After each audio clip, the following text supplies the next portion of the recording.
आज हमारे बीच में जो शख्स ये हमारे वाम पक्ष में जो बैठे हुए हैं, इनकी प्रशंसा, इनकी सराहना जितने शब्दों में की जाए शायद कम ही होगी, क्योंकि ये एक ऐसे शख्स हैं, एक ऐसे आदर्श शिक्षक हैं जो कि छोटे से छोटे छोटे बच्चों को, जिनको कि अक्षर ज्ञान भी नहीं आता है, अक्षर आरंभ भी नहीं आता है, उन बच्चों को अक्षर आरंभ ये सिखलाते हैं। उन बच्चों को हाथ पकड़ करके प्रारंभिक ज्ञान अर्थात अ से लेकर के ज्ञ तक का, अ से लेकर के अ तक का ज्ञान, उसके बाद 12 खड़ी का ज्ञान, है ना, बड़ी अक्षर वाला ABCD, छोटे अक्षर वाला ABCD, इन तमाम जो शुरुआती पायदान में जो बच्चे जब शिक्षा की सीढ़ी पर जब अपना पहला कदम रखते हैं तो बच्चों के लिए कहीं ना कहीं अक्षर आरंभ सीखना और उनके अभिभावकों के लिए खुद से उन बच्चों को अक्षर आरंभ सिखला पाना बेहद ही कठिन होता है।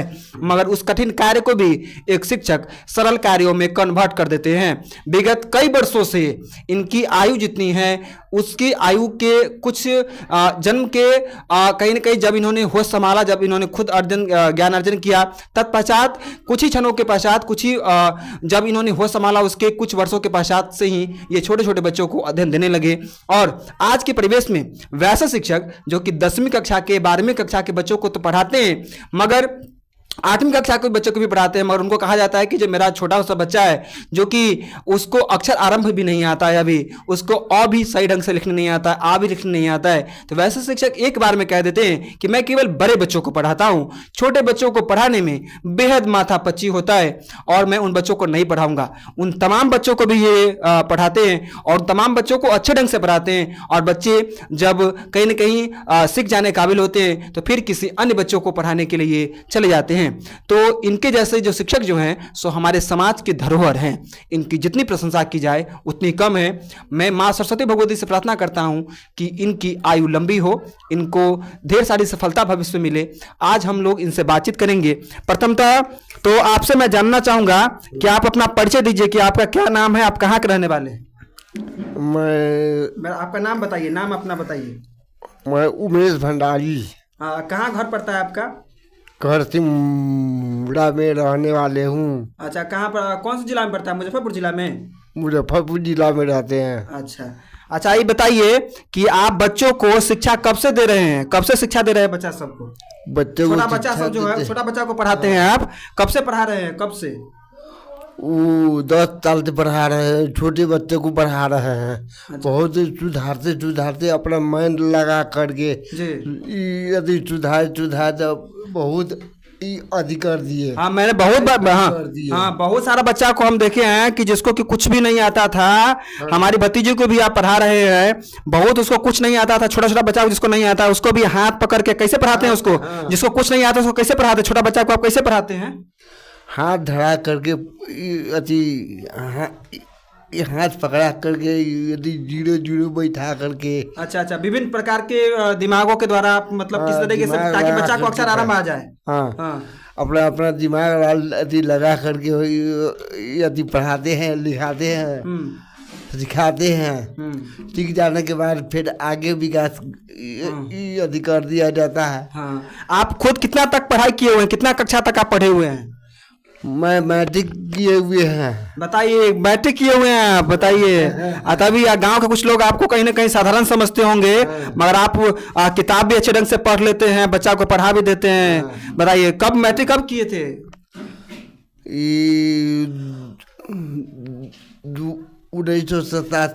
1987 में मैट्रिक किए हैं। चलिए, बहुत अच्छी बात है।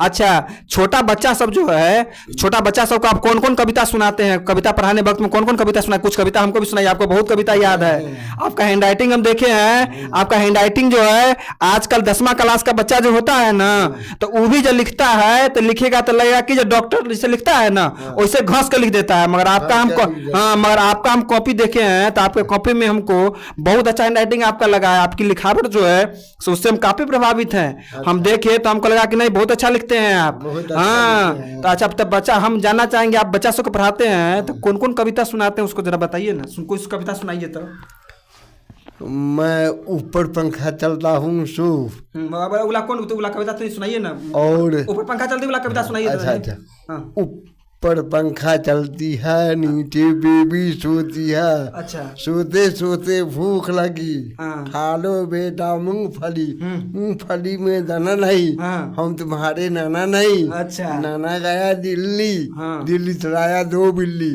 बिल्ली मारे पंजा, नाना हो गया गंजा। अच्छा, ये सब कविता छोटा छोटा बच्चा को पढ़ाते हैं। और कौन कविता है, और कौन सी कविता आप पढ़ाते हैं बच्चा को पढ़ा? और बंदर मामा पहुंच पजामा, चुमुक चुमुक ससुराल चले, सिर पर टोपी गले में माला, हाथ में ले रुमाल चले।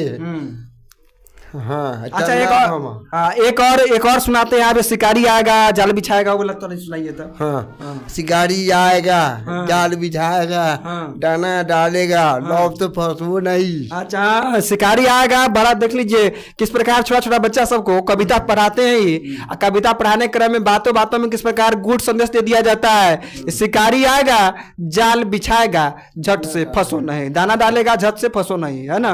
अच्छा, अंग्रेजियों में बच्चा सब कविता सिखाते हैं। अंग्रेजी में कौन कौन कविता याद है आपको? अंग्रेजी में तो सुनाइए। अंग्रेजी में हाँ। जॉनी जॉनी ये पापा, अच्छा। एटी शुगर नो पापा, एटी एलाई नो पापा, ओपन योर माउथ। अच्छा। टिंकल टिंकल, हाँ, twinkle twinkle tinkle tinkle is star, how I wonder what you are. आप देख लीजिए अंग्रेजियों में कविता जो है से कंठस्थ किए हुए हैं। यह सब कविता सब छोटा छोटा बच्चा सब को सिखलाते हैं। तो वाकई में इनकी प्रतिभा की प्रशंसा की जाए, और इनके जैसे शिक्षक जो है ना सो हमारे समाज की धरोहर है, और हमें इनके जैसे शिक्षकों की सराहना करनी चाहिए। समाज के कुछ लोग ऐसे भी होते हैं जो कि इनको कहीं ना कहीं किसी न किसी बात को लेकर के चिढ़ा देते हैं, क्योंकि थोड़ी ये ऊंची आवाज में सुनते हैं, है ना, सुन नहीं पाते हैं ढंग से, मगर बावजूद इनका यंत्र भी इन्होंने लगवाया हुआ है। तो समाज के कुछ एक लोग ऐसे हैं जो कि इनको कहीं ना कहीं कम अहमियत देते हैं, अथवा कहीं ना कहीं किसी बात पर चिढ़ा देते हैं, चाहे किसी भी बात को लेकर के हो। मगर हमें इन जैसे शख्स की सराहना करनी चाहिए। मैं इनसे बेहद ही प्रभावित हूँ, और मैं इनका यथा सम्मान मैं करना चाहता रहता हूँ, क्योंकि मैं एक शिक्षक होने के नाते मैं एक बहरहाल विद्यार्थी की भूमिका में हूँ। हमारी छोटी सी गुरु दीक्षा कोचिंग की कुटिया को मैं चलाता हूँ। तो मैं हर एक शिक्षक का सम्मान करना चाहता हूँ कि हर एक शिक्षक का सम्मान होना चाहिए, और इनके जैसे शिक्षक का तो जरूर होना चाहिए, क्योंकि इनके जैसे शिक्षक जो है सो हमारे समाज में दुर्लभ है। अच्छा, ये बताइए जो छोटा छोटा बच्चा सबको आप क्या संदेश देना चाहेंगे कि छोटा बच्चा को कितना बजे में उठ जाना चाहिए, सवेरे में कितना बजे उठ जाना चाहिए बच्चा सबको? बच्चे को उठना चाहिए 4 बजे भोर में उठना चाहिए। देखिए छोटा बच्चा आप कितना बजे भोर में उठने के लिए कह रहे हैं? 4 बजे भोर में उठने के लिए कह रहे हैं। अच्छा, कितना बजे उठ जाना चाहिए? 4 बजे उठ जाना चाहिए बच्चा को, मगर आजकल का बच्चा नहीं उठता है। सो 4 बजे भोर में उठा करके मुँह हाथ यदि धोआ करके, आँख धो करके, कुल्ली करा के, आता लेडी बाथरूम में भेजिए, बाथरूम करके आएगा, और हाथ धो करके मज करके गोहा धो लेगा, कुल्ली उल्ली कर लेगा, फिर उसके बाद दतमन कर लेगा, दतमन करके फिर कुल्ली कर लेगा, कुल्ली करके बिछावन पर बैठ जाएगा, बिछावन पर बैठ के अति तात बनाएगा, पढ़ेगा याद करेगा। देखिए नित्य क्रियाकलाप करने के पश्चात किस प्रकार इन्होंने बताया कि दंतमंजन करने के पश्चात हमें अध्ययन भी करना चाहिए, और इन्होंने उठने के लिए 4 बजे का समय दिया। आपको बातचीत के क्रम में इनको लग रहा होगा कि जो ये कुछ बातें बोलते हैं तो कहीं ना कहीं अस्पष्ट भाव, जो मतलब कहीं ना कहीं जो भी शारीरिक रूप से अथवा किसी प्रकार की कहीं ना कहीं हमारे क्षणिक भी यदि विकार होता है, उसके बावजूद हर एक व्यक्ति जो होता है गुण और अवगुण दोनों से परिपूर्ण होता है। इनके अंदर ये गुण यह है कि ये बच्चों को, छोटे बच्चों को जो शिक्षा देते हैं तो बेहतर ढंग से शिक्षा देते हैं, और वो बच्चा जो है सो कहीं ना कहीं लाइन पर चला आता है। और इन्होंने अपने जीवन के अनुभव के आधार पर एक विद्यार्थियों को किस प्रकार प्रातः काल ब्रह्म मुहूर्त में उठना चाहिए, इस बात की सीख भी इन्होंने दी। अच्छा, भविष्य में आपकी क्या इच्छा है? आप क्या करना चाहते हैं भविष्य में? हम चाहते हैं जो सब बच्चा के उठिया करके पढ़ाना चाहते हैं। जो बढ़िया जगह चाहिए, रूम चाहिए, रहने का रूम चाहिए, कुर्सी टेबुल चाहिए, ब्रिंज के लिए उपाय यदि देखा जाएगा बाद में देखा जाएगा। हाँ अच्छा, हो जाएगा सब। हो जाएगा तो हाँ, अभी तो आप बच्चा सबको घर घर जाकर के पढ़ाते हैं। भगवान करे कि आपका एक बड़ा सा कोचिंग खुल जाए। भगवान से प्रार्थना करेंगे आपके लिए। हाँ, भगवान से आपके लिए प्रार्थना करेंगे कि आपका जो इच्छा जो है, जो बड़ा सा कोचिंग खोलना चाहते हैं आप, चाहे भविष्य में खुल जाए, है ना। भगवान से प्रार्थना हम करेंगे। आप प्रयास करते रहिए, आप बहुत अच्छा काम करते हैं। अच्छा, एक कोचिंग में आते हैं तो आपको कैसा लगता है माहौल? यहाँ पर कोचिंग में आने के बाद कैसा माहौल लगता है आपको? अच्छा लगता है। हाँ, ये कोचिंग कैसा लगता है? कोचिंग अच्छा लगता है, देखने में अति ठीक लगता है। दे संदीप बाबू अच्छा से पढ़ाते हैं, बोर्ड बड़ा बड़ा। मगर हम जो काम करते हैं उससे भी अच्छा काम आप करते हैं। आप छोटा छोटा बच्चा तो ये हमारे बारे में अच्छा मानते हैं संदीप बाबू। हाँ, हम आपको मानते हैं कि नहीं मानते हैं? आपका शिकायत रहता है कि अधिकांश गांव का लोग जो है सो हम आपको मानते हैं कि नहीं मानते हैं? जबरदस्ती में नहीं बोलिएगा, खुशी मन से बोलिए। हाँ, खुशी की बात है। हाँ, बहुत खुशी की बात कर रहे हैं। खुशी के माने यदि देखेंगे कि ये बहुत खुशी है। हाँ, भगवान से हम आपके लिए प्रार्थना भी करते हैं। भगवान की प्रार्थना यदि करेंगे, भगवान की पूजा करेंगे। पूजा करने के बाद यदि संदीप बाबू को खुशी होगा। हाँ, ठीक है, चलिए भगवान से हम प्रार्थना करते हैं कि भगवान इनका जो स्वप्न जो है, इन्होंने अपनी आंखों में जो स्वप्न को पाला है, वो स्वप्न इनका साकार हो और इनके जैसे शिक्षक की प्रशंसा की जानी चाहिए। इन्हें हेय दृष्टि से और इनको मजाक बनाने के लिए इनकी ज़िंदगी को नहीं जीना चाहिए। धन्य है ये उमेश भंडारी जी, जो कि हमारे क्षेत्र में इनका जन्म हुआ। इनकी जन्मभूमि हमारे ही क्षेत्र में पड़ती है। तो बहरहाल अब हम इस साक्षात्कार का समापन करते हैं और हम माँ सरस्वती भगवती से प्रार्थना करते हैं कि इनकी आयु लंबी हो। इनकी आयु लंबी हो इसलिए ताकि यह समाज में ज्ञान के दीपक को प्रज्वलित करते रहें। इनकी आयु लंबी हो इसलिए क्योंकि इनके जैसे छल प्रपंच और से कोसों दूर रहने वाले शख्स की बेहद ही कमी है। आज का समाज में जो लोग विद्यमान हैं, आज के समाज में जो लोग विद्यमान हैं, वो केवल निजी फायदे के लिए जीते हैं।